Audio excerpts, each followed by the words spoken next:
Tere õhtust!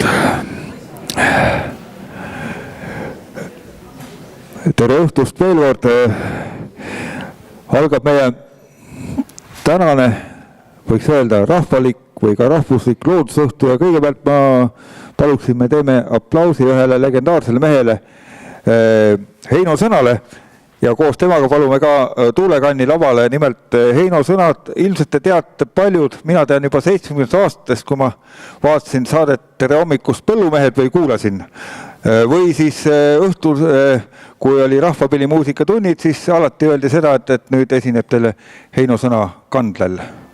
Täna on ta meie ees, äsja tähistas oma 80 sünnipäeva, nii et teeme talle aplausi.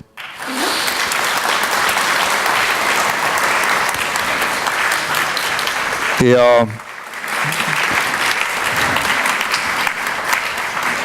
loomulikult ka Tuulele ja Tuulekann, tema oskaski mulle soovitada, et kutsu Heino koos temaga siia meile esinema. Nii et täna õhtu algab ilusa Kandla muusikaga.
Suur aitäh selle ilusa loo eest.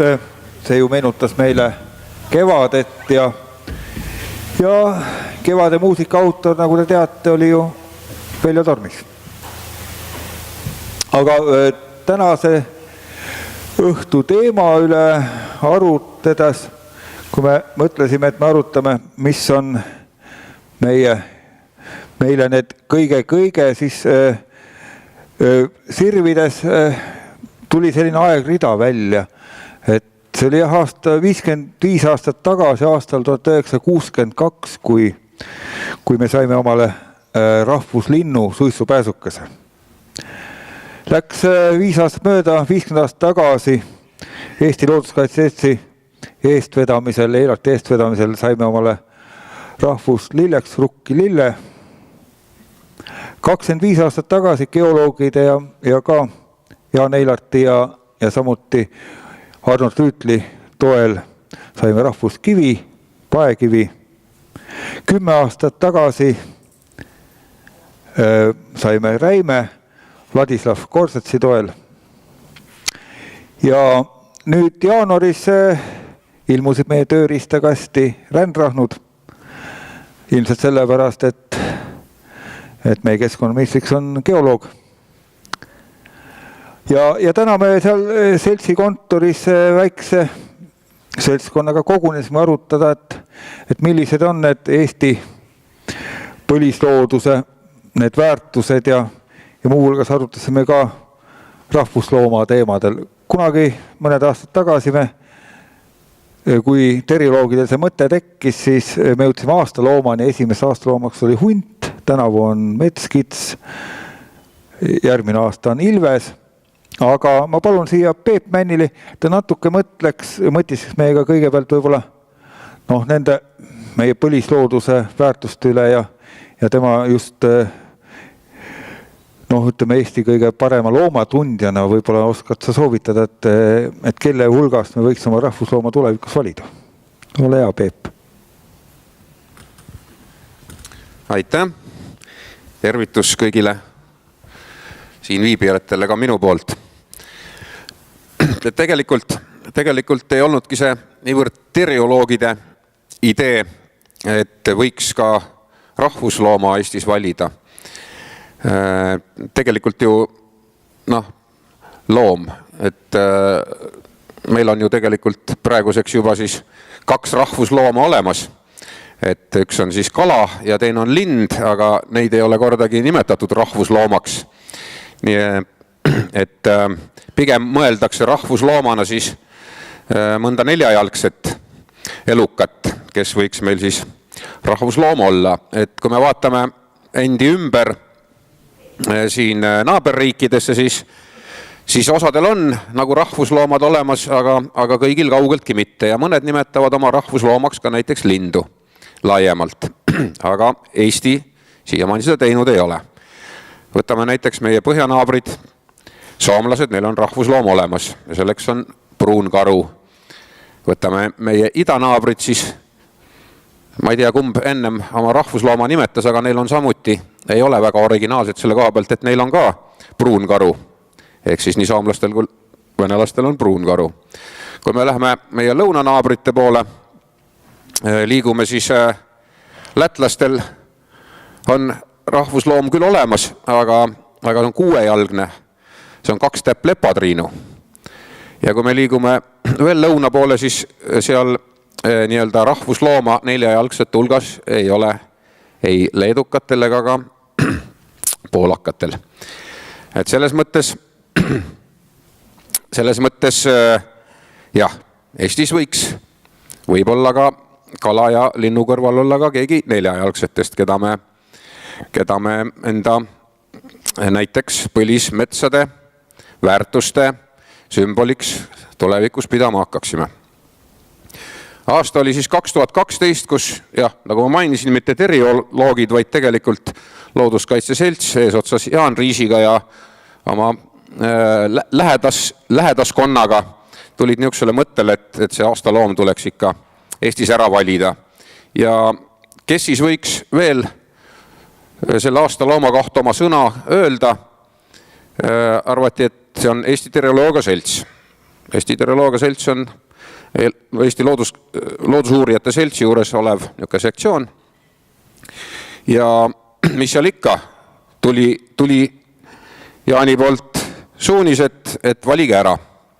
Tehke vähemalt oma ettepanekud ja meil oligi aastal 2012 siis sügiskool, istusime kokku ja arutasime ja tegelikult jäi nagu sõelale 2 kandidaati, tõsiselt võetavamat kandidaati. Üks on siis Mäger. Mäger juba sellepärast, et kunagi ammu varasematel aastatel on vist Mägra teemat isegi arendatud, et võiks olla ka rahvusloom ja Mäger iseenesest on ka Eesti Terioloogia Seltsi vapiloom. Ja see on ka üks põhjus, miks osad Terioloogia Seltsi liikmed olid kindlasti selle poolt tuliselt, et Mäger võiks see olla. Aga teise liigina kohe sinna kõrvale tekkis teine liik ja see on hunt. Tekkis hunt ja ei toimunud tuliseid arutelusid, aga pigem sellepärast, et terioloogid on ehk siis imetajate teadlased on pigem nagu teadlased, ehk siis kes argumentidega vaidlevad ja tegelikult tuligi sealt nagu küllaltki ühehäälne otsus, et ta võiks ikkagi hunt olla. See Eesti rahvusloom. Nii. Tulime selle otsusega Jaan Riisi juurde ja seltskonna juurde ja istusime kokku maha ja mõtlesime, et mis nüüd edasi saab. Ja siis arutati, et võib-olla ikkagi Eesti rahvas tunneb natukene vähe neid Eesti imetajaid, et alustaks sellega, et hakkaks igal aastal aastalooma välja kuulutama, et siis selle aastalooma kaudu ühte või teist liiki Eesti inimestele lähedasemalt tundma õpetada. Ja nii ta siis läkski.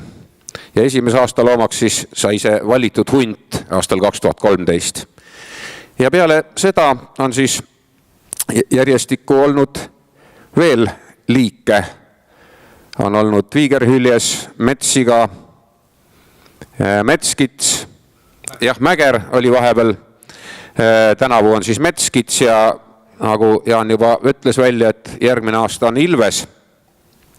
Et on mõningaid liike tutvustatud muidugi, paljud liigid kindlasti on veel tutvustamata ja ega see rahvuslooma värk seda tähenda, et see aastalooma asi nagu edasi ei kesta nii kaua, kui ring on peal ja siis tuleb uuele põlvkonnale uue ringiga neid samaseid aastaloomi tutvustama hakata.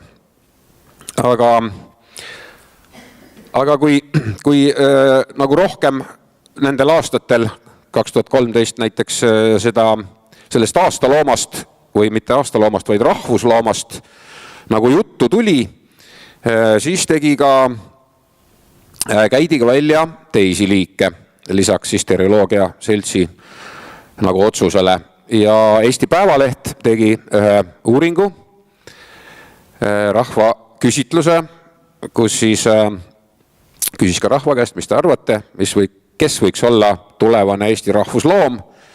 Ja selles küsitluses võitis hoopistükkis siil. Küll mitte väga suure eduga hundi ees, et hunt oli nagu kohe teisel kohal, mis on iseenesest, kui vaadata, võrrelda siili, kes on tore, armas,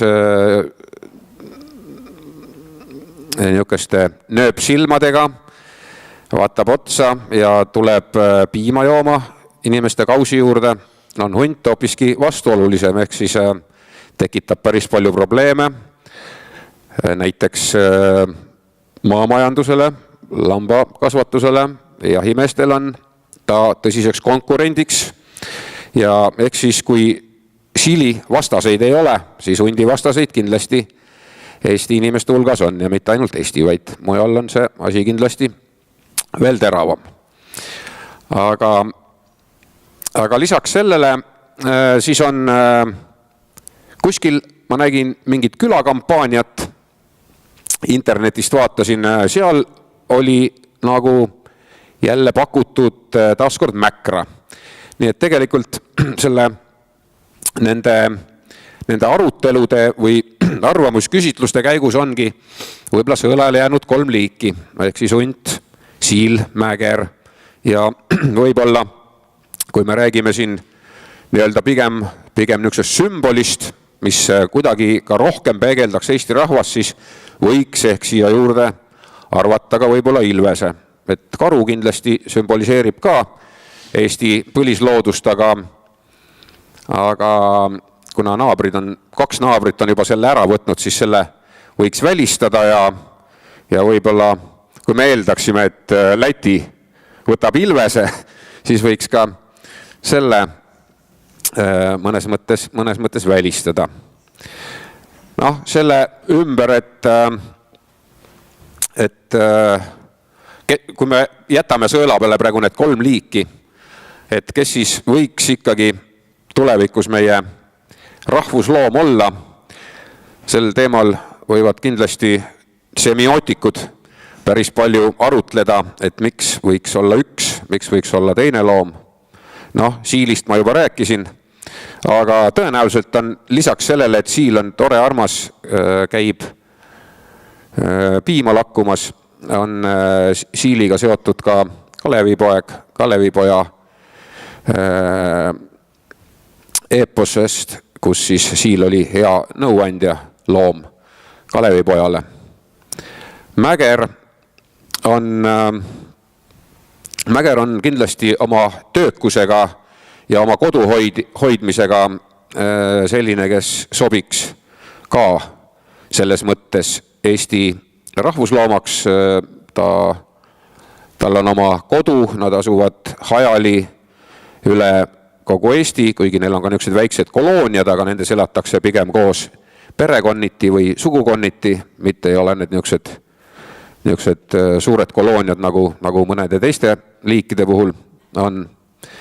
Ta hoiab oma kodu, ta koristab oma kodu väga hoolikalt, nii et mõnes mõttes ta sobiks ka oma töökusega meie sümboliks, aga häda on võib-olla selles, et Mäger on, mis võib-olla väga hästi ei sobi, on see, et Mäger küllaltki suure osa oma aastast ikkagi magab, mida kindlasti töökas Eesti inimene ei tee, vaid toimetab kogu aeg. Hundi puhul oleks kindlasti, kui me räägime sümbolitest, siis hunt vast nendest liikidest kindlasti kõige rohkem sümboliseerib meie metsikut loodust, meie põlismaastikke. Ja mis veel võiks hundi kasuks rääkida, on kindlasti see, et hunt on meie rahvamuistendites ja rahvakultuuris väga kindlasti nagu kõige rohkem käsitletud ja kõige rohkem kirjeldatud liik, kellest on kõige rohkem räägitud ja kui me läheme tagasi kaugemale, ehk siis meie esivanemate juurde nendesse aegadesse, kus meil ei olnud meid ei olnud veel vallutatud võõraste kultuuride poolt, siis oli hunt pigem positiivne tegelane meie põlisesivanemate hulgas ja temasse ei suhtutud sugugi halvasti, vaid suure austustundega. Ja see võiks olla üks positiivne sellel suunal. Aga miks nüüd jälle tänavu või praegusel hetkel see rahvusloom üldse teemaks tuli, on see, et ühelt poolt oleks vaja, võib-olla tõesti praegu räägitakse päris palju metsadest ja metsade säilitamisest ja võib-olla rahvusloom võiks olla üks sümbol, keda puud on nagu raske tuua sümboliks, aga mõnda looma, kes on seotud nende põlismaastikega, on lihtsam välja tuua.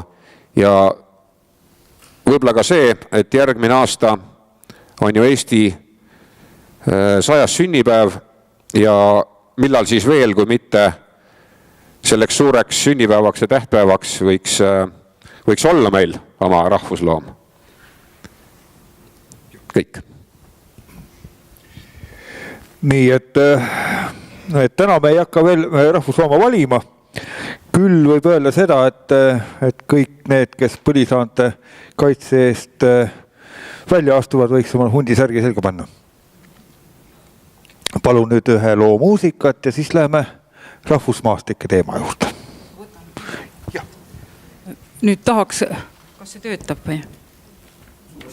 Hästi lähedale, et nüüd tahaks ju rahvuspilli kohe hakata valima ja loomulikult on see kannel, ütleb kandlemängija ja siis Heino mängib neid lugusid, mida ta omal ajal õppis oma isa käest ja teiste pillimeeste käest.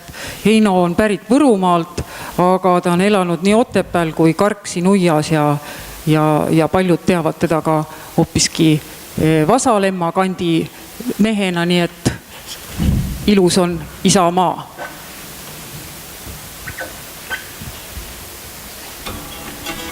Kas mingit isa vaiksust? Jah, need sa järgmine. No ma räägin ilma mikrofonita maasõnaga. Tere arvas rahvas, kes on kokku tulnud. see kõik on tõsi, mis siin härra Jaan rääkis. Olid ajad, millal hommikuti siis äratati maarahvast selle ülekandle muusika saatel Kukk keres ja siis hakkasin mina mängima ja vahepeal mängis keegi teine jälle. Aga see oli veel selline armas hommiku äratusaeg. Mina olen seda, vai täna kuuletagi nüüd selle ülekandle heli, seda sametist heli. Ja see oli kindlasti hinge ja see on Eesti rahva film, kannel. Ja teine on muidugi Suitsupääsuke ja Rukkilill, need 3 asja, need on väga tähtsad. Palun kuulda.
Nii ja nüüd ongi just õige aeg, on kuulda ikka, jah?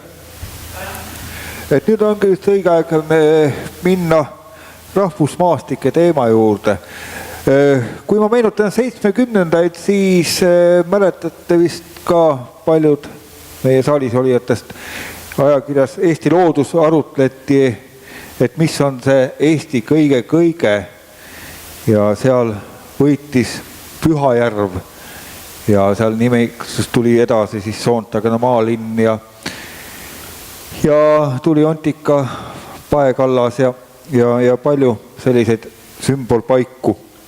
Aga nüüd, kui me Looduskaitse Seltsi eestvedamisel hakkasime mõtlema seda, et millised võiks olla Eesti rahvusmaastikud, siis esimene mõte oli see, et kindlasti me ei otsi seda ühte. Ja me ei tea ka, palju neid võiks kokku olla. Praegu me leppisime, et teeme vabariigi 100. sünnipäevaks 50, valime välja. Ja nüüd me alustasimegi, kõigepealt käib kolleegium koos, annab nimekirja ette Ingmar Muusikusele, Juhani Pütsepale ja nemad kirjutavad lood, siis nad ilmuvad iga nädal üks lugu, üks uus maastik Maalehes ja ka Looduskaitse Seltsi koduleheküljel. Te saate neid lugeda, arutada kaasa ja ma usun, et siis järgmise aasta veebruariks on kenasti 50 koos, sellepärast et umbes 50 nädalat ju aastas ongi. Ja nüüd ma palungi siia meie ette 2 meest, need on siis Ingmar ja Juhani, et nad tutvustaksid esimesi, mis nad siis on nominentida meile kujunditena ette loonud. Tähtis pole ju nimekiri, tähtis on just see, et see valik oleks meile kõigile meelepärane, et ta annaks edasi meie oma rahva kultuuri, loodust ja meie oma lugu. Nii nagu kõik väärtuslik kogutakse ühelt poolt kokku ka Eesti Rahva Muuseumisse, aga see teine osa, mis on meil maastikus, et need oleks kenasti välja valitud, tutvustatud meie endi poolt ka, armastatud ja läbi käidud ja miks mitte ka oma sõpradele laiale maailmale näidatud, mis meil on tõesti omanäolist ja millest me ise lugu peame ja mida on uhke ka teistel näidata. Nii et hakkame selle riviga pihta, aga ma palungi Juhani ja siis Ingmari siia ette.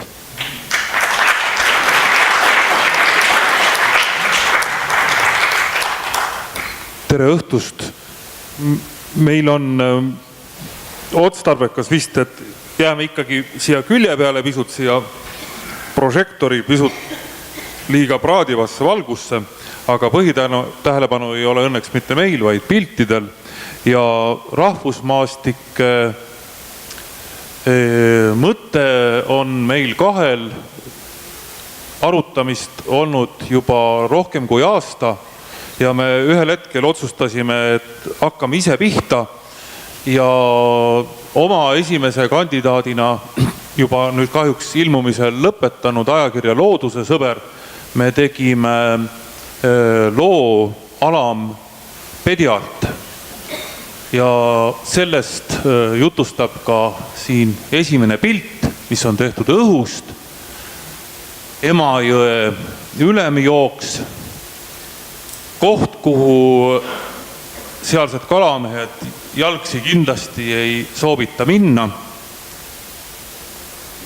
Ja et kui me nüüd mõtleme maastiku kui sellise peale, siis me eeldame, et ka inimene on neis paigus siiski ju käinud ja kui nüüd väga tähelepanelikult vaadata, siis me näeme seal ka ühte talu, kuhu sellisel kevadisel ajal vist küll muud moodi ei pääse kui paadiga. Tegu on siis Puhja Vanajõega Emajõel. Emajõgi näete läheb sealt eemalt, aga kunagi on ta siin sellise käänu teinud. Ja see ei ole mitte ainult loodus, kes selle jõe tee on otseks kujundanud, see on ka inimene olnud ja põhjus oli siis see, et kui meie esivanemad vedasid lotjasid Emajõel ülesvoolu, siis nad ei tahtnud kõiki neid jõe loomulikke käänakuid kaasa teha, vaid ühel hetkel tuli otsus jõge sirgemaks ajada ja see on neil ka hästi siin õnnestunud.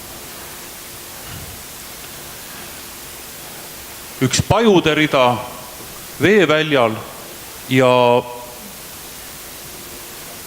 siin on ka inimene võib-olla olnud mängus, sellepärast et selliseid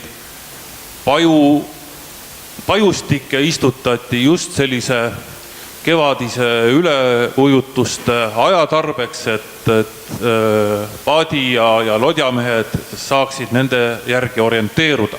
Koprad on neid kõvasti langetanud, aga paljugi on veel püsti.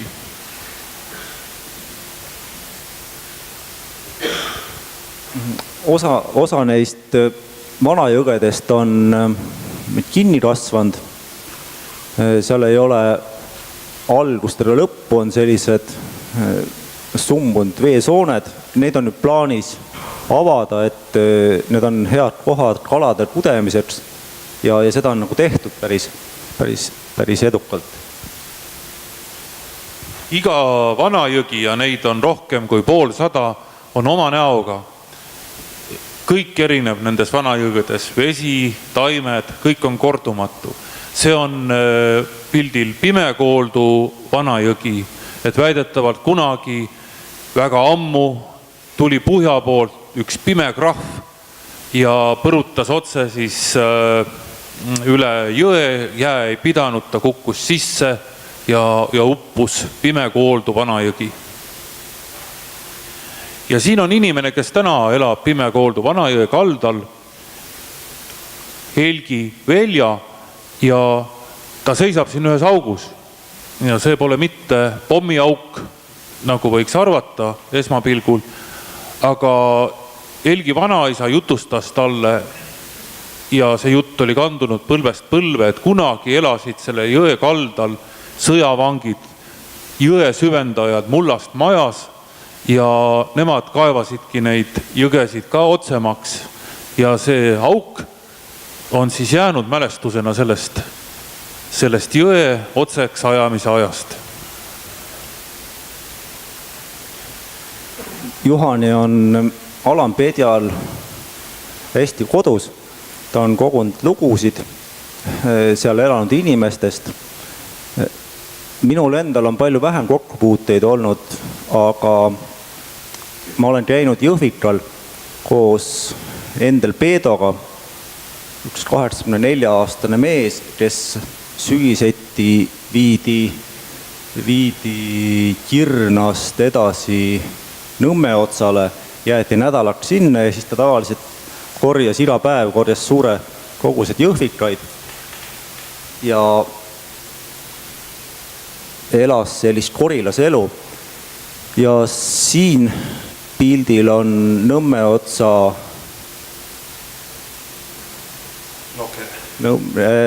Nõmmeotsa rand, jah, on, ja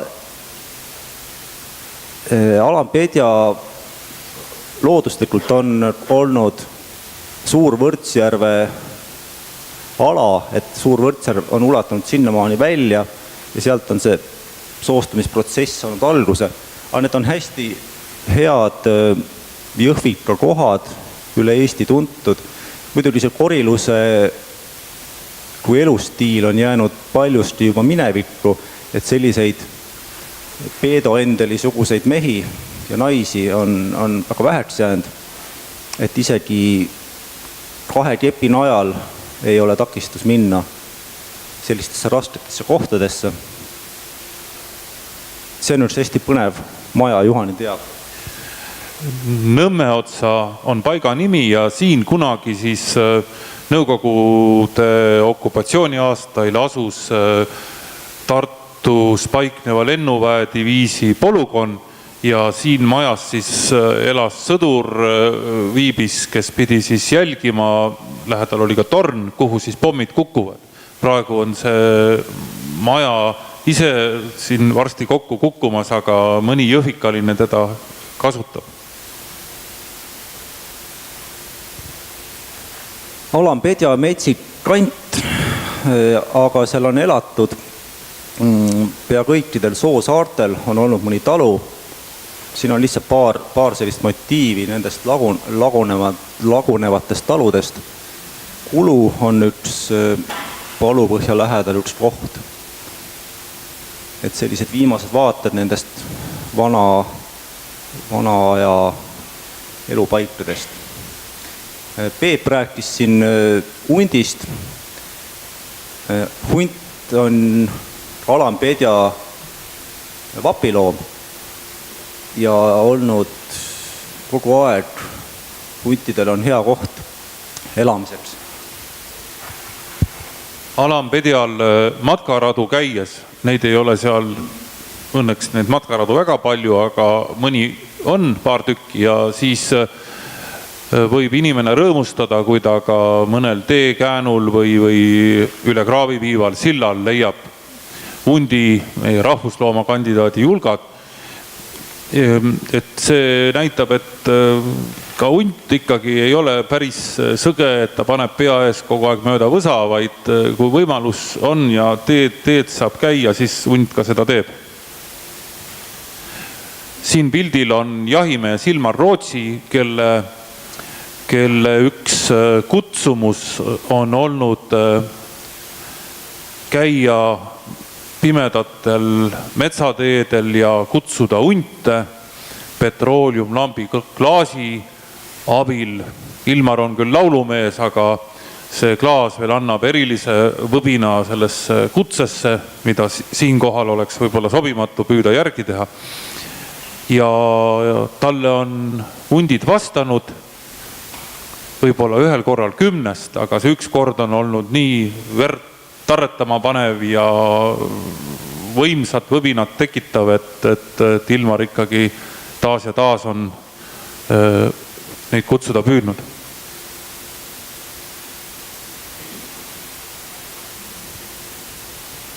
Suur peenar, see on selline kõrgem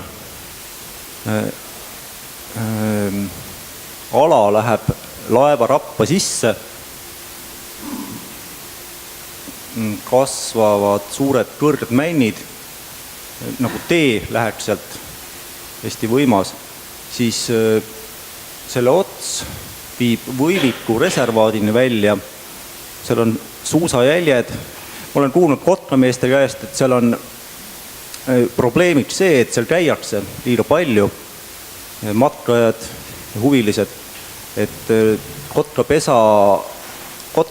kotrad on häiritud sellest tihedast käimisest ja neil ei ole tükk aega poegi olnud.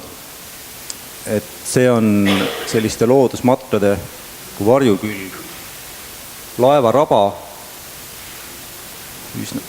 suur ja lage.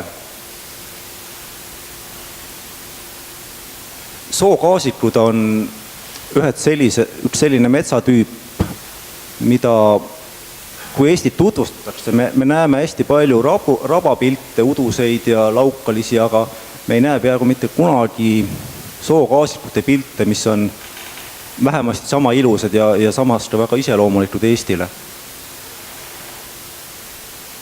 Et näeme selliseid loojuva päikese pilte, rabamännikuid.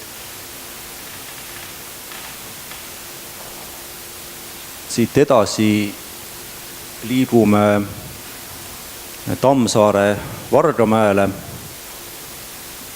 Kõrvemaa lõuna osas. See on hea näide sellest, kuidas nagu sõna paneb nagu maastiku elama ka veel tükk aega hiljem, et kui seal ei oleks kirjanikku olnud, siis tõenäoliselt me ei teaks sellest kohast mitte midagi. Selliseid soosaari Kõrvemaal ja mujal on hästi palju, kus elu on ammu ära läinud. Et seal siis see ülemine põhja või eespere talu ja tagapere talu, siis Orupearu talu, et seal Orupearu talus elatakse praegugi ja nagu on hästi teada, et siis seal Tammsaare talus on muuseum.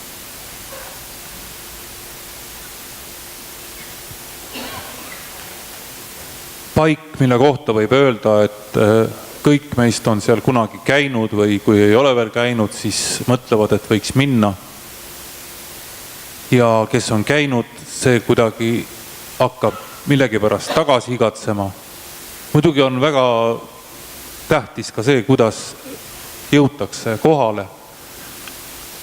Kas sa sõidad autoga sinna õue või tuled Tallinna maanteelt, hakkad sealt Matsimäe bussipeatusest astuma 10 kilomeetrit ja rohkem ja siis jõuad Vargamäele.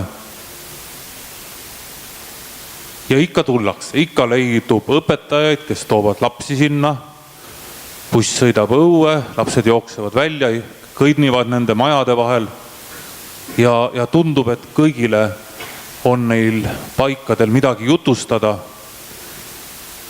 Omal ajal seisis nende taastamist eest ja oli eestvedajaks metsanduse ja looduskaitseminister Heino Teder.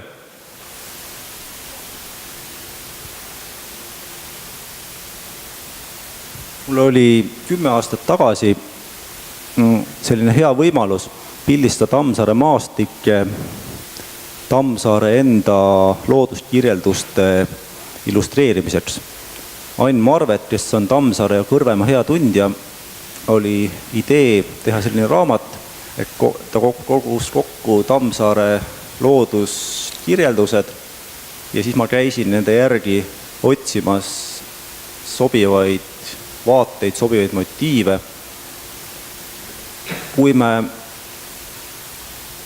tõenäoliselt paljud, enamik meist on lugenud Tõde ja õigust, vähemasti esimest osa, siis seal on hästi palju juttu sellest, kuidas talu ukselt avanes vaade üle raba Järva Madise kirikule, siis selliseid vaateid nagu enam ei ole.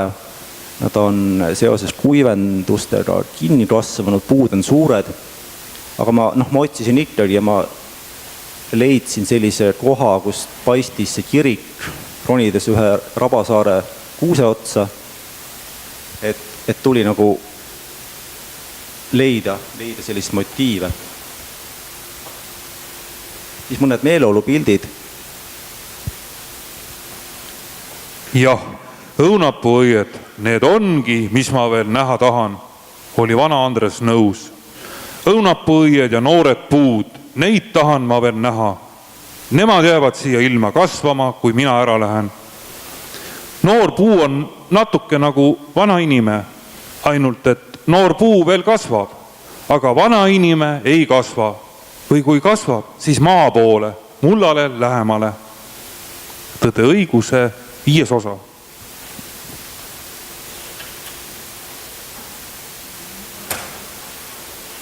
Oli nii imeliselt kerge ja selge täna siin Väljamäel, kuhu paistsid nii paljud samasugused imeliselt kerge ja selge õhuga ümbritsetud Väljamäed, keset otsatud sood ja raba. Nende kohal lendasid helevalged pilved nagu hirmunud lagled. Ainult häält ei teinud nad.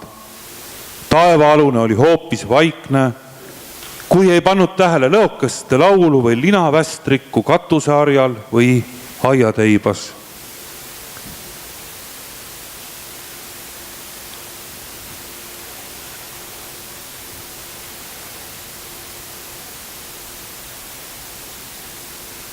Juhani siis luges Tammsaaret ja minu kohtumist siis Tammsaarega, et veel üks motiiv.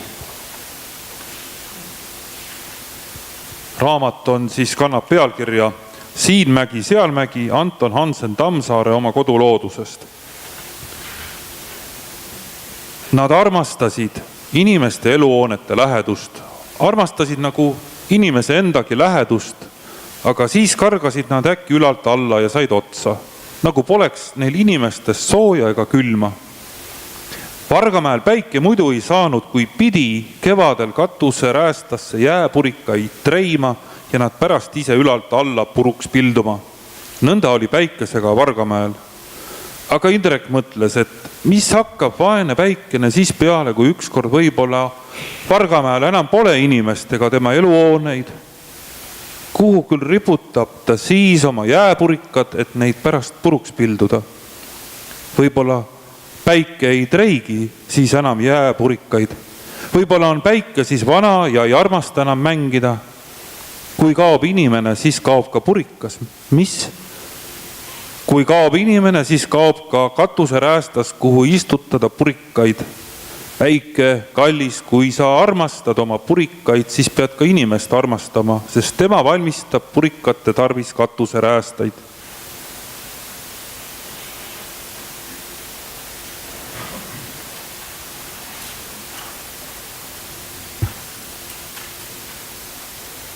Jõudnud jõesilla juurde, jäi ta seisatama ja vaatles neid suuri kive, mis seisid endiselt neil paigul, kuhu Undipalu Tiit nad aastakümnete eest pannud. Kas ka see on kultuur? Küsis Indrek endamisi ja kahtles sellest, sest kultuur tähendab ikka millegi või kellegi hävitamist. Ei, need kivid pole mingi kultuur, nad on ainult kivid, et inimesed võiksid käia kuivi jalu veest läbi. Hästi tore on liikuda maastikel, kus sõnad on pannud nagu selle maastiku elama, et sa tead, kui sa näed kive, siis sa tead, mis kivid need on, ja kui sa näed jõge, siis see tuleb meelde, mida kirjanik selle kohta rääkis. Vana Andres ju unistas jõe süvendamisest ja see unistus läks tal hiljem korda. 60-ndatel kaevati jõgi sirgeks, aga õnneks jäid osa jõest jäi süvendamata ja need meeleolusid, milliseid nagu see romaan endast kannab, et neid jäi veel võib leida nagu ülevalt poolt. Et sellised vaated üle Raba kirikule, millest on palju juttu.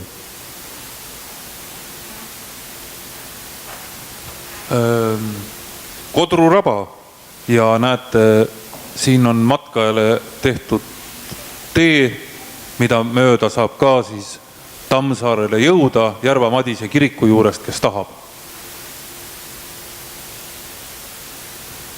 Ja viimane motiiv, Järva Madise kirik, ja siit siis lähme edasi järgmise maastikuni. Vana usulised Varnja, Kasepää, Kolkja, pildil suur Kolkja vanausuliste koguduse maja ja teine tähtis asi seal kandis Sibula põld, mida tuleb harida, mis on väga viljakas, ja Muhulatest oskab see rahvakild teha ka imeilusaid vanikuid, mida me nüüd viimastel aastatel oleme harjunud sinna otsimas käima. Sibulaid muuseas leidub seal kandis 2 sorti. Ühed on kibedamad, kollased, ja teised on pisut mahedamad, punased, ja punaseid sibulaid on isegi ära söönud seal kandi väikesed lipplapilised koerad, sest nemadki teavad, et sibul see on tervis ja elu lootus.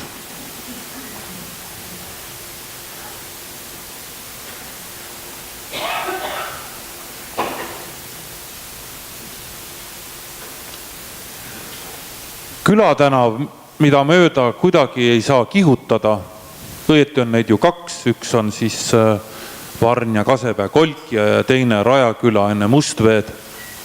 Kui võimalik, siis ikka pöörad auto nina nendele teeded ja liigud siis tasakesi. Kõik tundub olevat huvitav selle tänava ääres, aknad, tagasihoidlikud või pisut kõrgemad majad, kõik on ehitatud kõrgemate vundamentide peale, sest Peipsi ei ole kaugel ja kardetakse, et Peipsi võib vihastuda. Järv on see, millega peab igal sammul seal arvestama. Siin Peipsi jäätub. See vihastumine, ma arvan, siis tuleb sellest, et kui see jää lõpuks idatuulega need kuhjatised tulevad randa kevadel ja hunnikud lähevad nii suureks ja tuul lükkab need majadele peale, et see on see Peipsi viha. Sellised vahvad motiivid, mida mujal Eestist nagu ei leia.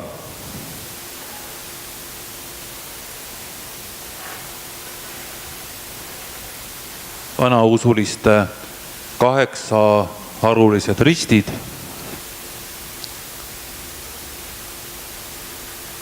Ja palvemajad, kus kus ei ole kirikuõpetajat, kus on eestseisjad, Varnja, Kasepää, Kolkja. Kui me ei usu Jumalat, siis me ei usu ka iseennast, kõnelevad nad.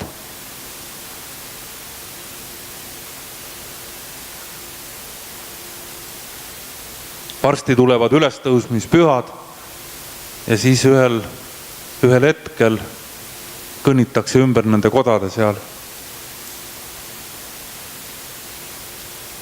Siin pildil siis Varnja pühakoda ja kohalikud memmed. Selle kiriku eestseisja on ka muuseas naine, Sooja Kutkina.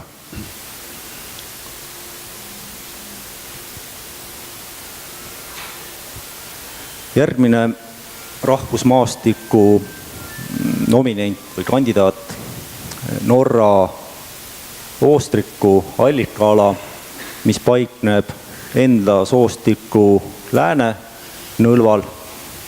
Ja siin on Oostriku allikas.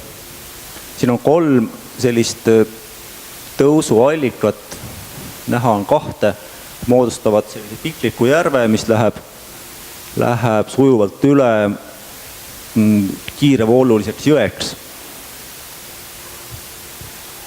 Külm vesi, selge, puhas, sobib hästi jõeforellile. Norra Oostriku jõed, Võlindi kaasa arvatud, on hästi tuntud forelli jõed Eestis. Ka need on paigad, kuhu tullakse õpilastega ja alati ka usaldatakse juua seda vett ja käivad ka päris 10 kilomeetrite kauguselt siit kas vallatöötajad suurte lähkritega ammutamas siit vett nendesse joogiautomaatidesse, mida muidu muul moel täidetakse. Sopa allikas, kus ei ole soppa, kus on puhas vesi, on vetikaid, on puuronte ja nime on ta saanud Sopa talu järgi arvatavasti, mis seal läheduses paikneb. Sopa allikas on Eesti kõige sügavam allikas, kirjade järgi 4,8. Me just mõõtsime, saime vist 3. Siin on see mõõtmine. See allika vesi, mis sealt lõhedest tuleb, on nii tugeva survega, et kui seda veepinda väga madalalt vaadata, siis näeb, et see on nagu pealt kummis.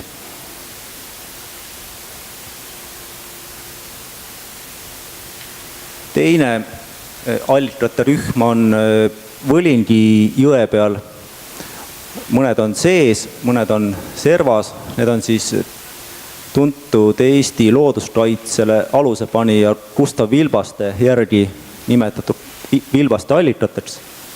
Ja hästi ilus pilt on, kuidas see allika lubi ja liiv selle väljavoolu mõjul seal pulbitseb ja selline sinakas toon. Või siis jah, niimoodi jõelt teemal on osa allikaid. Veel kord Põlingi allikas ja kui te kujutate nüüd ennast seisma sinna, võib-olla täna õhtul pidi ka lumesadu tulema, siis on kuuldagi sellist häält allikast, mida võiks kutsuda võlinaks. Allikas võliseb ja lumeräitsakad kukuvad sellesse võlinasse nagu teine hääl lisaks mingis laulus.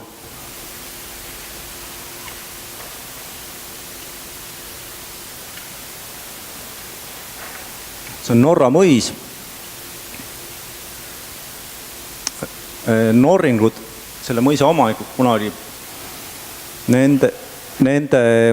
nende tegevus oli kuidagi loodusega hästi harmoneeruv. Et ma olen ma loodan, et ma nüüd ei eksi, et nad on ise nagu välja ehitanud selle Norra allikate süsteemi. See kõik on olnud. Nüüd seisab see mõis juba aastakümneid tühjana.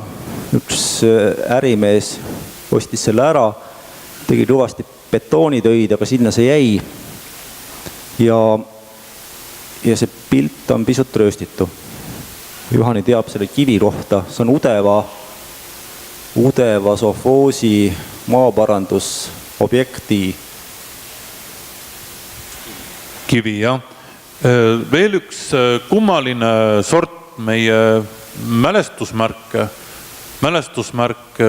maaparanduslainest ja oli selline tava, et kõige suurem kivi, mis selle maaparanduse käigus siis paigast sai nihutatud, pandi kuhugi parema, kõrgema koha peale seisma ja siis taoti sinna need daatumid, et mida siis ja kui palju sai kuivendatud ja konkreetselt selle kuivenduse läbi siis kannatasid ka need kuulsad Norra allikad. Jäid veevaesemaks. Et see praegune pilt on umbes selline, vett on vähe, rohtu on palju. See kunagi oli kõik palju uhkem. Järgmine koht, Kurese ja Soontagana. Lääne-Eestis, Läänemaa, Muisse Läänemaa selliseid keskusi.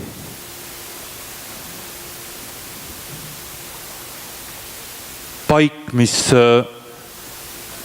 nõuab ka aega, kuigi ta pole teab kui suur, aga kui sa sinna nende kiviaegade vahele satud, siis pead villased sokid või isegi 2 paari villaseid sokke kummikutesse panema, sest praegu oleks sinna sobilik aeg minna, aga seal need külatänavad on vesised ja vesi voolab nendel tänavatel.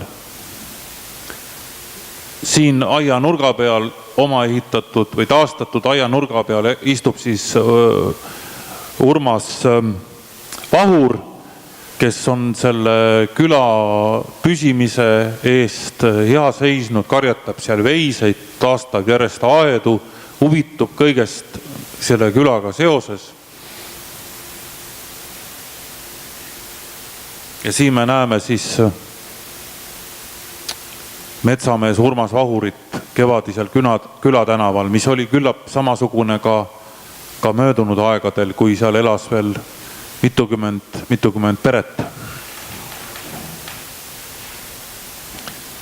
Siin on Alasi allikas, pühaks allikaks peetud allikas ja siin geoloog Kristel võtab siit veeproovi, et järsku tuleb ka midagi veeanalüüsist välja selle pühaduse kohta.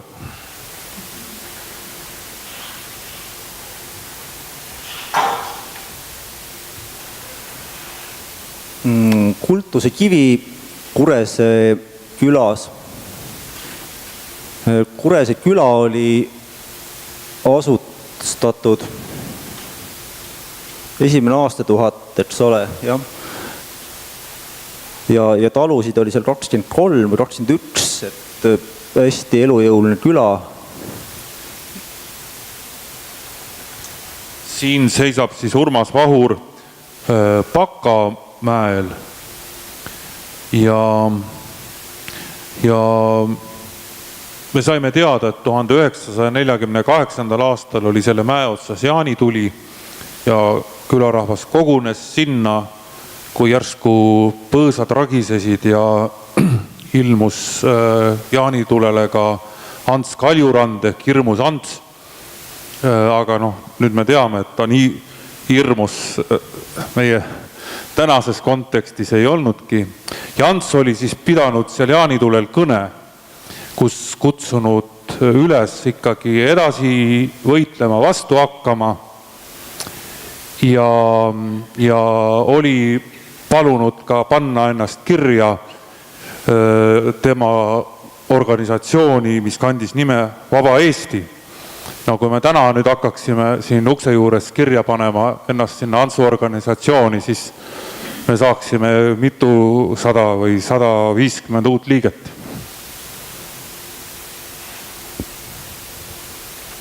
Kurese ja Kureselt paar versta eemal on uhke koht nimega Soontagana, tee läbi metsa. See on soosaar, mida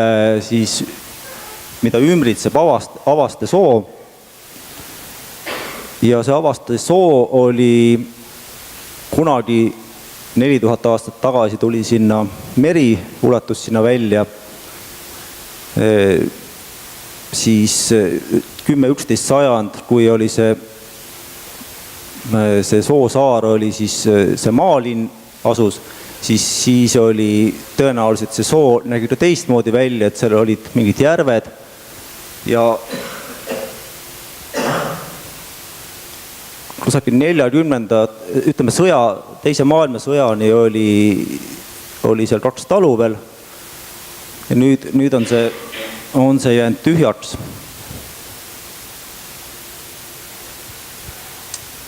Ja siinkohal enne järgmise maastiku juurde siirdumist veel pilt Mihkli tammikust, mis on ka seal kandis Eesti ulatuslikumaid tammikuid, mida tasub ka kindlasti Kuresel ja Soontagas käies külastada.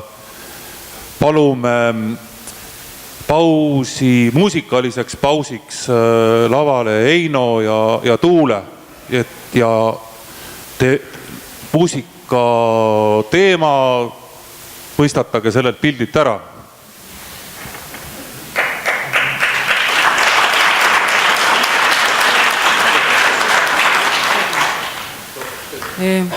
Heino siis nii kaua kui lätt sinna lava peale, siis üks lugu siis see mõistatus, ma arvan, et tunnete ära.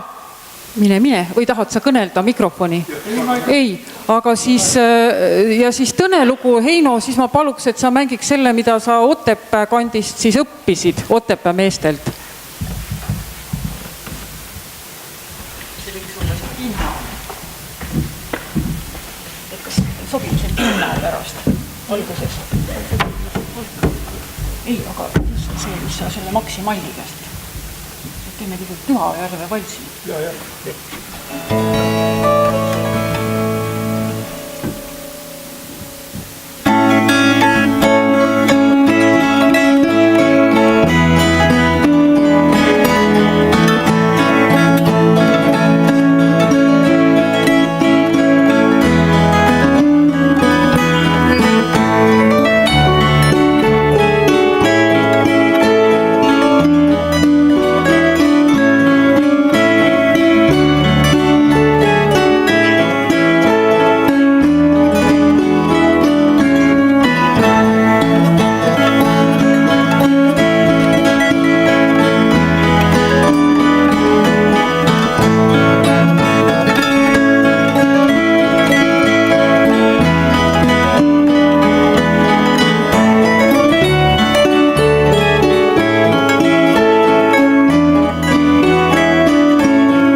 Trailänder.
Püha järv, nagu paljud teised tuntud järved,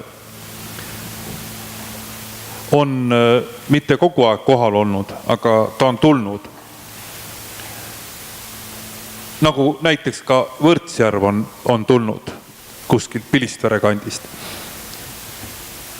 Miks siis järved oma asupaika kippusid vahetama?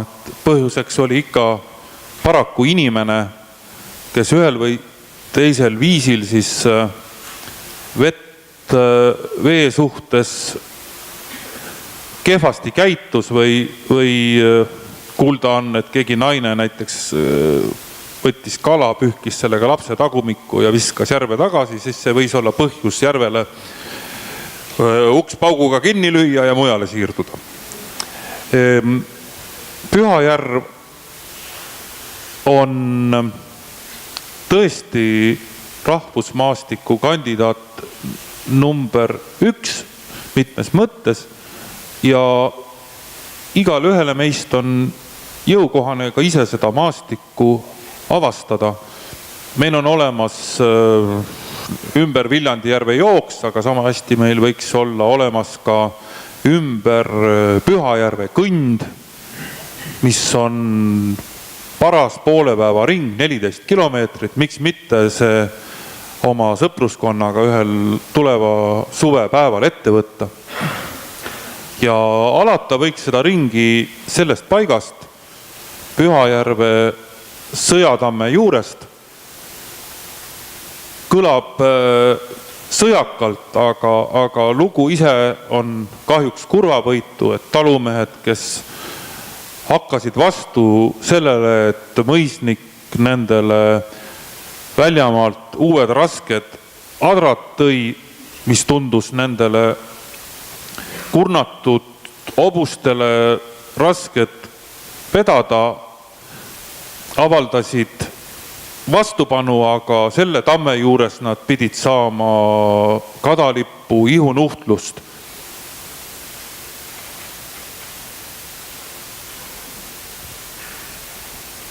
Pühajärv võimaldab hästi palju erinevaid tegevusi, ujumist, kalapüüki, suusatamist.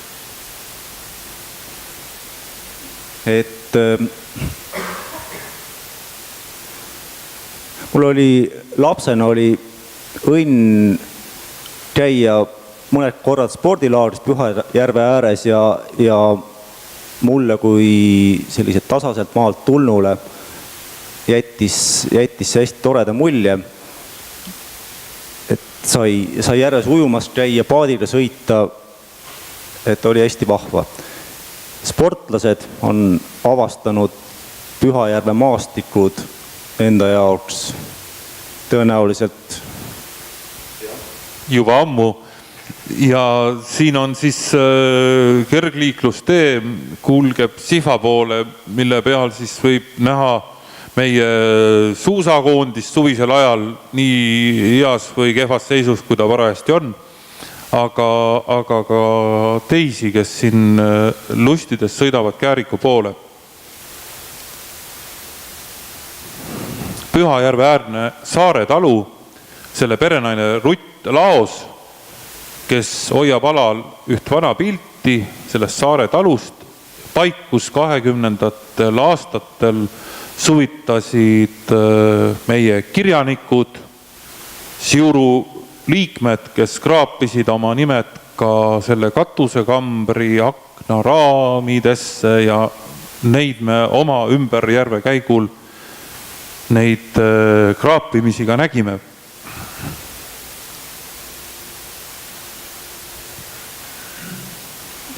See on koht, kust Pühajärvest voolab välja väike Emajõgi. Seal lähedal on Pühajärve kool, kus on hästi tore traditsioon. Pühajärve kool on üks neist koolidest, mis viimasel 5 aasta sekka jääval ajal on tugevasti välja astunud enda allesjäämise eest ja õnnestunult. Neil on tore traditsioon, et kooli lõpetajad valivad ühe paraja kivi ja kannavad selle pidulikus rongkäigus, siis kus on ka orkester ja kõik, kes tahab, võivad sellega liituda. Kivi kantakse järve äärde ja siis lõpuklassi poisid viskavad selle kivi järve. Ja järgmine aktsioon on siis see, et järgmise aasta lõpetajad peavad selle kivi siis sealt järvest üles otsima, välja võtma ja siis kooli juurde tagasi kandma. Ja siin on nüüd Kennet istub nende kivide hunnikul, millest paljud on siis ka aastaarvuga ära tähistatud, mis on tekkinudki sellest Pühajärve kooli juba aastakümneid kestnud kivimängust. Ma saan aru, et see üks kivi on siis 9 aastat käinud niimoodi järve ja tagasi. Jah, seda me võime järeldada, sest ju ta on siis ikka paras purakas.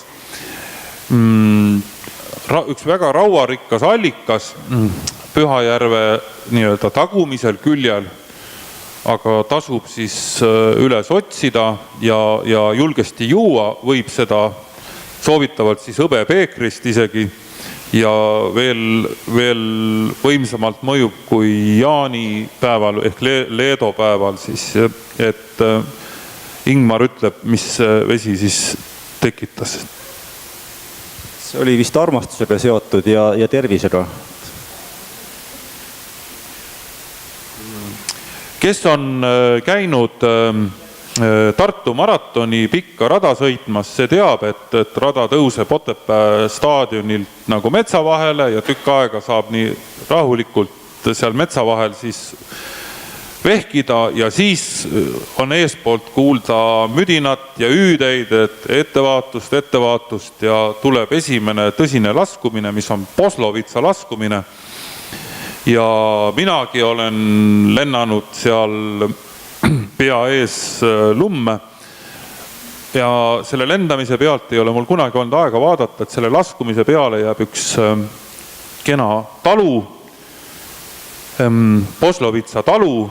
Selle talu seinal on mälestustahvel Aleksander Audovale ja Hendrik Beckerile, kes on vastavalt siis geoloog ja bioloog ja see tahvel on pandud Looduskaitse Seltsi kunagiste kokkutulekute käigus Jaan Eilarti juhtimisel, kus käidi ja sõideti mööda Eestit suurte autorodudega ja just nimelt peatuti sellistes paikades ning meenutati meie kultuuri kandjaid, rajajaid. Üks episood oli selle majaga veel seoses. Ja seal on filmitud filmi Suve episoodi, see oli Rajateele talu. Nii et ka filmi linalt me leiame Pühajärve ja Pühajärve äärseid maastikke.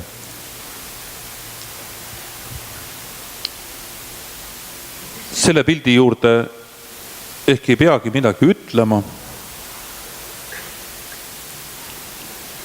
Dalai siin õnnistas Pühajärve, Otepääd ja Eestimaad 3. oktoobril 1991. aastal kell 10.45 tema pühadus 14. Dalai Lama.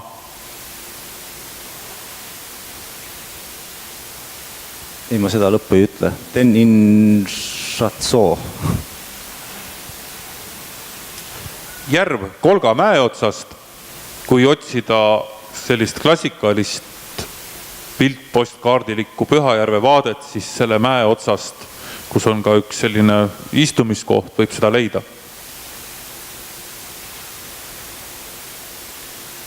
Meie tänases valikus viimane maastik ja see on Tartu Ülikool, Toomemägi. Ka linnamaastik võib olla rahvusmaastik ja Riho Sibul on ju laulnud, et ka Lasnamäe võiks olla rahvuspark. Niisamuti kindlasti Toomemägi ja meie esimene puht Eesti soost luuletaja Kristjan Jaak seal seismas, et nende paikadega on nõnda, et siin on elatud väga ammu ja kui kõnnid üle Toomemäe, siis mõtled ju kõigi nende peale, kes on siin olnud. Nad on küll surnud ja paljud on surnud enne, aga see, mis on üle nende paikades kõndimise sõnum, ei ole mitte kurb või meeleheitlik, vaid see on justkui selline kerge, ülendav laul, mis sealt kostab. Ja laulu kostab neist paigust ka tõesti kevadöödel, näiteks ju Volbri õhtul selline minu meelest ikkagi tore tava, kui Eesti Üliõpilaste Seltsi noorliikmed, kes on siis Kaarel Tarandi akadeemilise suguvõsa kõige uuemad järeltulijad, ronivad sinna Kujuropekushini valmistatud istuva Karl Ernst von Bäri kuju otsa ja harjade ja küllap kõige parema saadaoleva šampusega siis pesevad Bäri pead, on seda siis vaja pesta või ei ole. ja mõni teine laul sealt Toome pealt alla vaadates, mida lauldakse Beethoveni viisil minu meelest ja Ando Runneli sõnadega ja mis räägib sellest, et järsku astudes Toomel see hakikisa ajab ärevusse ja jalg vajub justkui mädasoos ja siis luuletaja, poeet järsku näeb, et all orus vajub maapõhja meie ülikool. Et miks siis nii, et on ju kevad, on rõõmus meel ja järsku poeet näeb ülikooli vajuvat. Et me võime tänagi siis küsida, et miks Ando Runnel nii kirjutas, et mis seal mäe all siis lahti on, et ta nüüd vajub. Me teame küll, et seal paljud majad on palkide peal, aga ilmselt see ei ole see vajumise põhjus. Et mida siis luuletaja õieti on mõtelnud, kui ta räägib sellest, et ülikool võib vajuda. Ka mõned sillad Toomemäel tähelepanuväärsed, Inglisild ja Kuradisild, Inglise sild siis inglise stiilis pargi järgi ja Kuradisild. Kindral Manteuffeli järgi, kes on saksa keelt õppinud, see teab, et Teufel võiks tähendab kuradit. Zöge on Manteuffel oli Vene tsaari Nikolai II ihuarst ja väidetavalt tänu Zöge Manteuffeli sellistele teenetele saadi hõlpsamini raha Romanovite dünastia aastapäeval 1913. aastal, et seda Kuradisilda ehitada saaks, et üliõpilased, kes lähevad anatoomikumi, ei peaks oma põlvi poriseks tegema seal Toomemaa nõlvadel kukkudes, vaid saaksid otsejoones minna loengusse, lahangule, praktikumi. Ja lõpuks siis pilt ülikooli eest, ülikooli juubeli aastal. Ma tean, et on olemas inimesi, kes töönädalat veedavad Tallinnas ja kui nad õhtul siis reede õhtul Tartusse jõuavad, siis nad sõidavad autoga, kus kandis nad ka ei elaks, Karlovas või Annelinnas, sõidavad Nimme autoga ühe tiiru ümber ülikooli peahoone kvartali, et see tekitab neil nädala lõpuks hea enesetunde. On inimesi, kes kõik oma kohtumised, tähtsad kohtumised või kohtamised Tartus määravad ülikooli 6 samba ette, sest nad tunnevad, kuidas läbi kingataldade ja kõrgete kontsade tuleb sellest pinnast, kus on nii palju rõõmu ja õnne olnud siin ülikooli ees, tuleb see õnn on alles seal ja kandub siis nende sisse. Aitäh teile kuulamast ja järgmiste kohtumistega.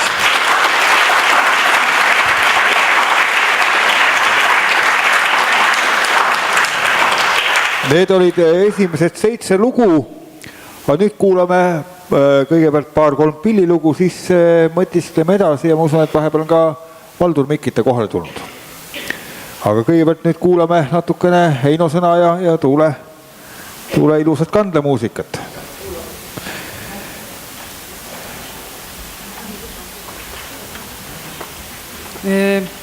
Heino soovis midagi Jaanile mängida, aga ainult siis, kui te laulate. Et Heino on ka suur laulumees ja Eesti rahvas on teadupärast ju laulurahvas, et siis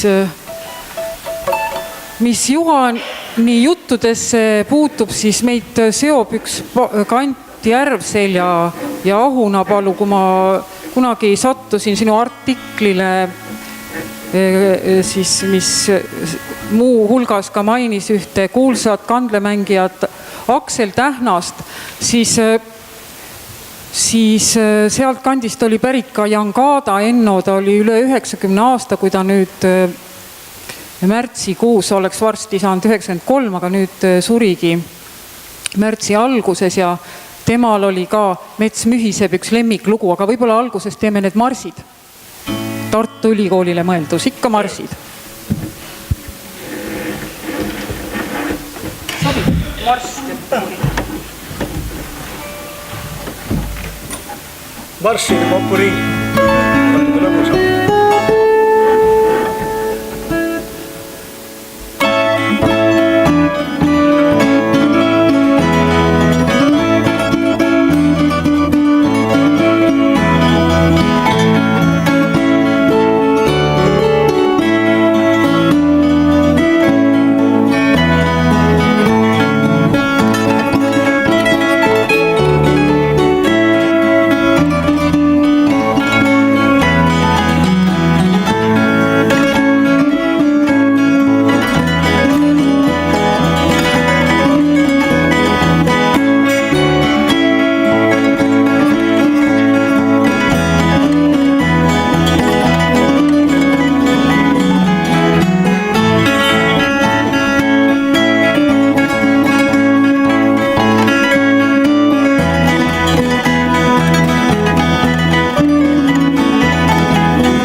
kas paneme metsa mühisema Jaani auks?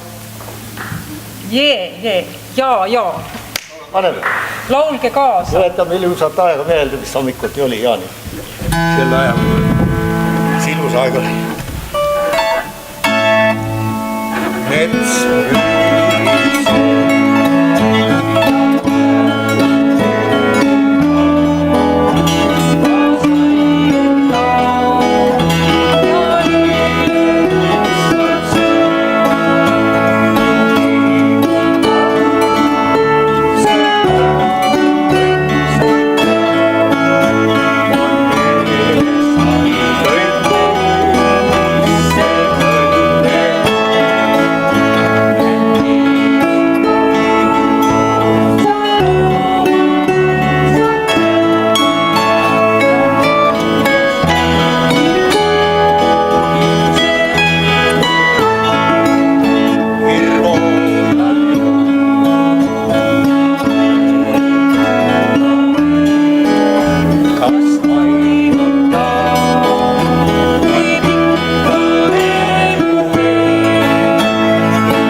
no elagu Jaan ja elagu Heino, Tuule, Juhani, Ingmar, Peep, elagu Valdur, aga enne kui ma Valdurile annan mikrofoni, enne ma, et 7 esimest maastikku oli mul, oma lood on iga maastikus ka, aga ma ainult ühe loo räägiksin siia juurde, selle viimase Tartu maastiku kohta.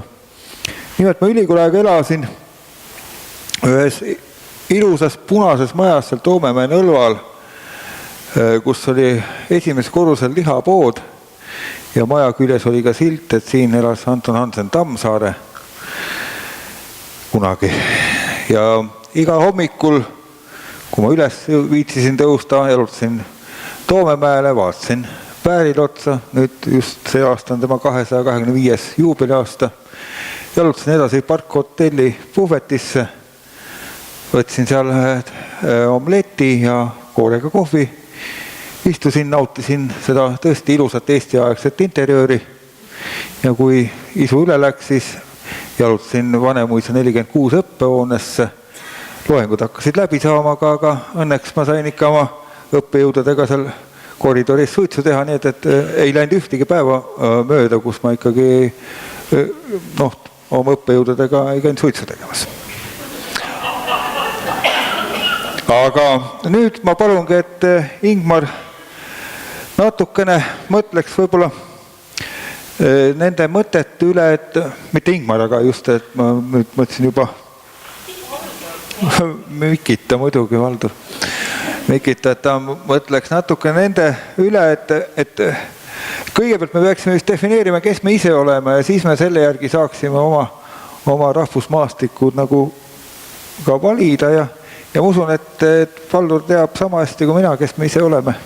Ma mõtlen Eesti rahvana ja tõesti nii nagu Rahvamuuseumis on kõik väärtuslik kohal, aga maastikus me peaksime kõik need olulised kohad ka püüdma võimalikult ilusti hoida ja nad suureks rääkida. Nii, aga Valdur, ole.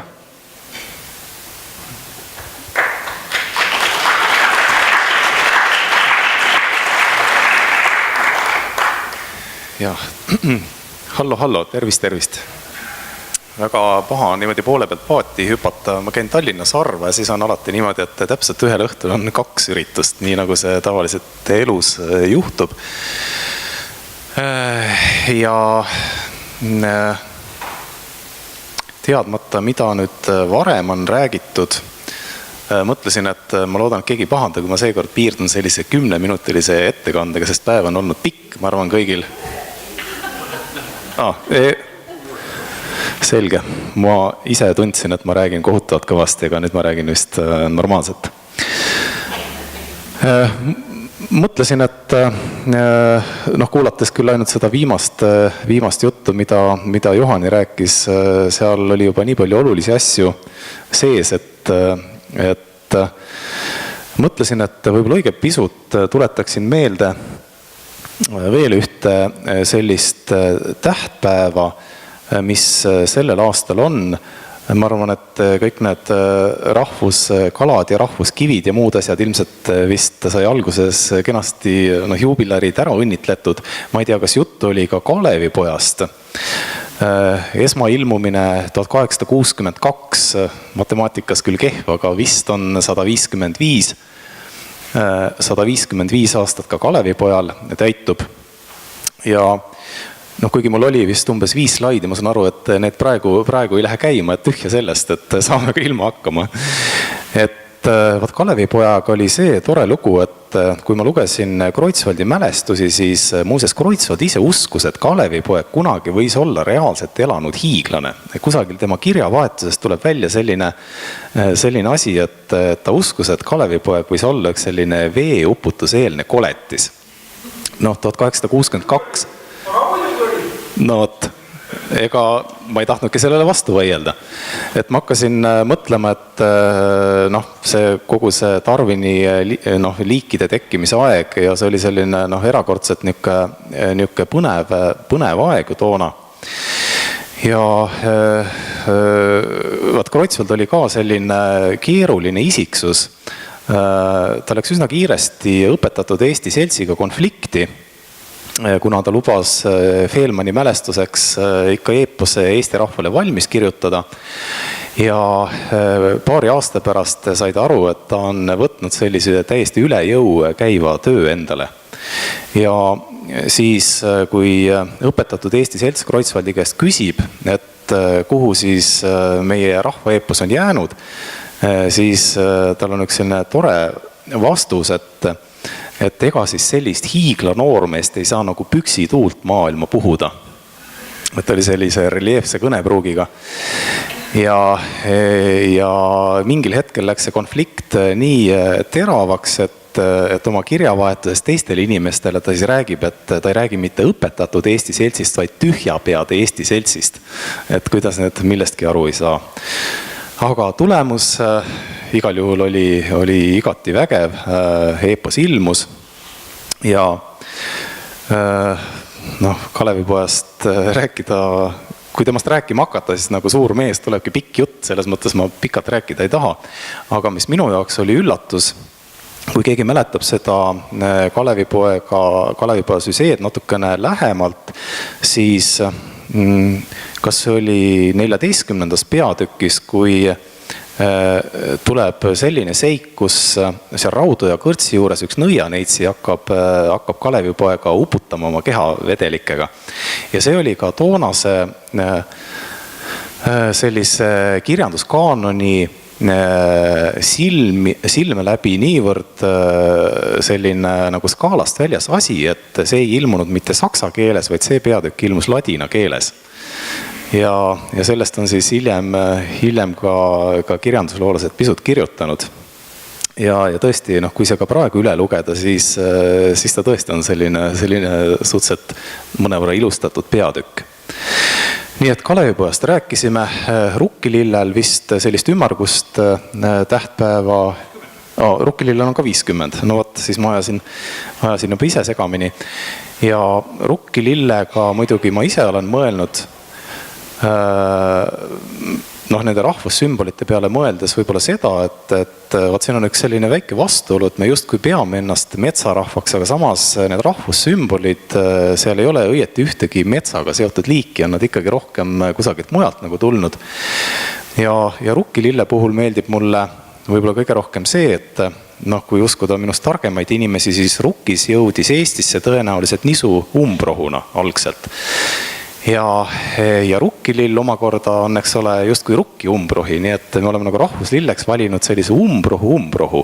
Et sinna on ka selline mõnus vinka nagu peale keeratud.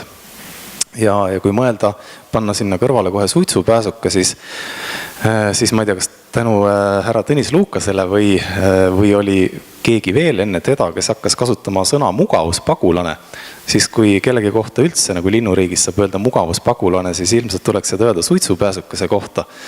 Et kägu vist lendab ka umbes sama kaugele, aga väga palju neid teisi liike enam ei ole. Et ilmselt ikka Lõuna-Aafrikasse otse välja. Ja kui teda siis tee peal ära ei sööda, siis ta jõuab Eestisse tagasi ja jääbki selguseteks, on ta siis rohkem nagu Aafrika lind või rohkem Eesti lind.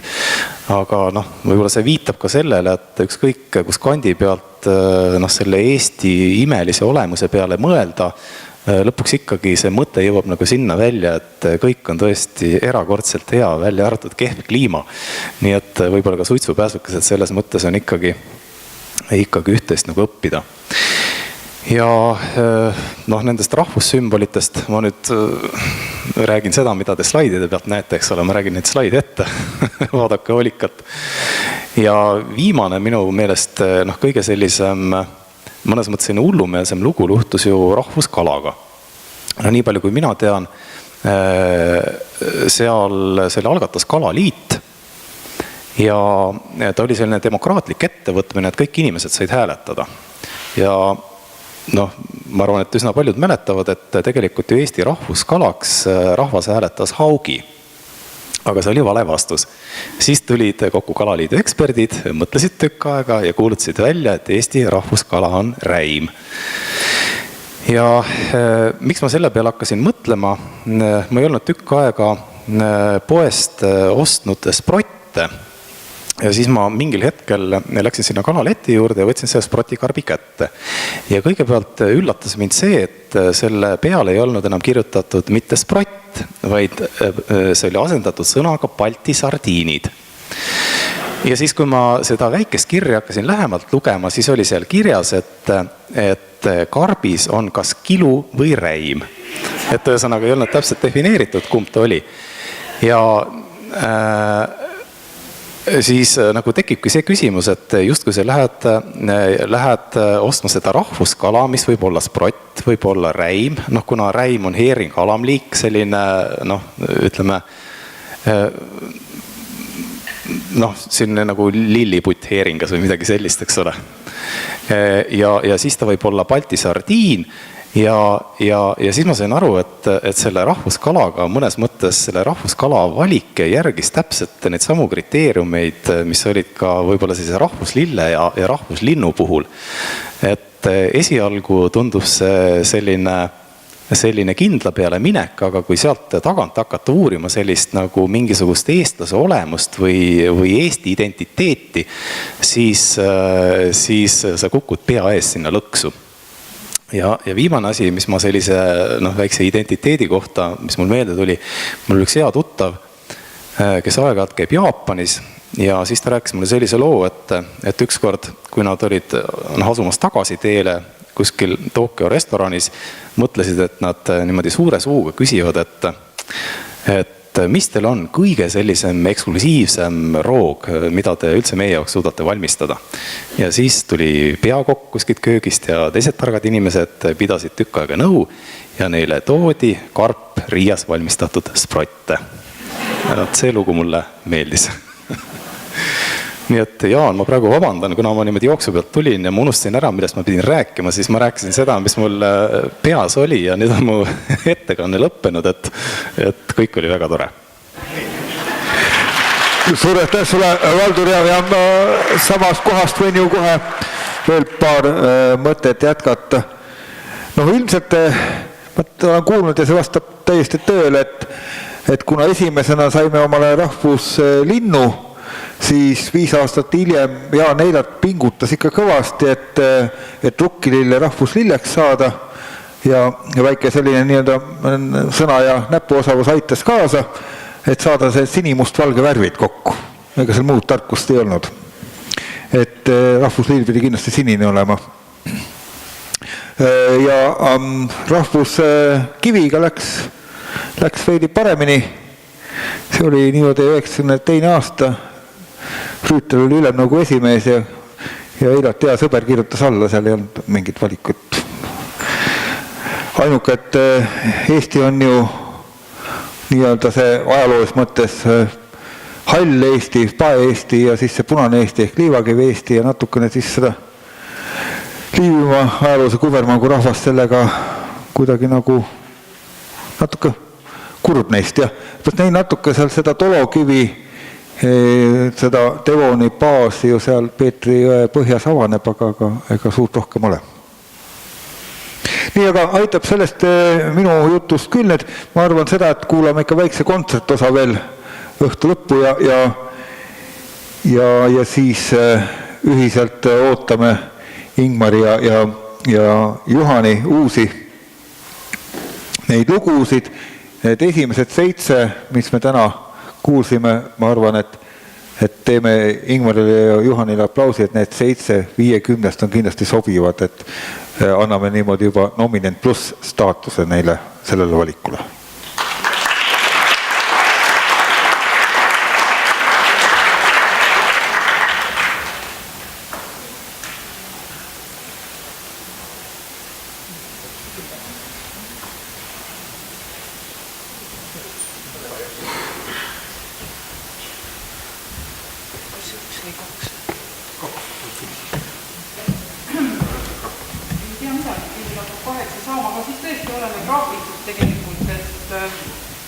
Aga ma paluks ikkagi, et siis Kalevi poja sissejuhatusega laena mulle Kalevi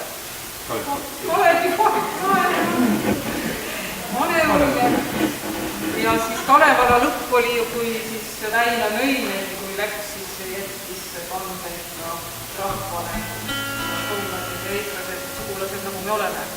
Ja Heino on ka see mees, kes on väga palju laenanud oma kannelt, et noored saaksid mängida just tema stiili, seda vana küla stiili, kus käed mängivad, siis nohivad saatjad korde.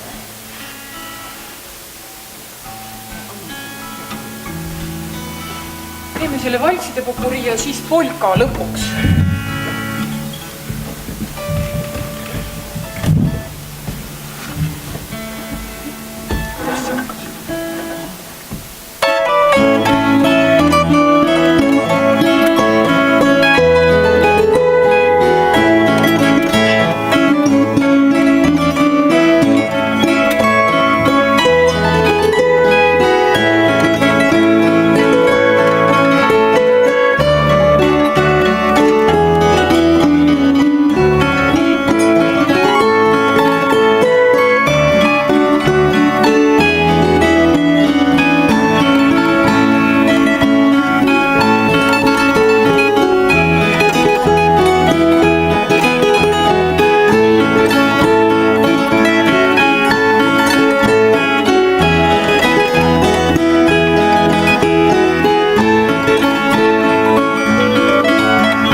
nüüd lõbusa meelega lõpetame.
Nii, jah, suur aitäh meie tänasele loominguse kollektiivile, aitäh Heinole, Tuulele, Ingmarile, Juhanile, siis loomulikult Valdurile ja Peebule. Nüüd hakkame raamatuid andma. Palju sa raamatuid tõid mulle? Kõigepealt ikka Heinole. Siin sa oled. Jah. Siis Tuule sulle ka. Just. Siis Peebule.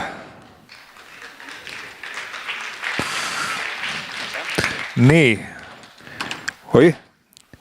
Siis Ingmarile. Ingmari pilt on ka seal sees. Juhanile ka. Ja üks raamat on veel vaja.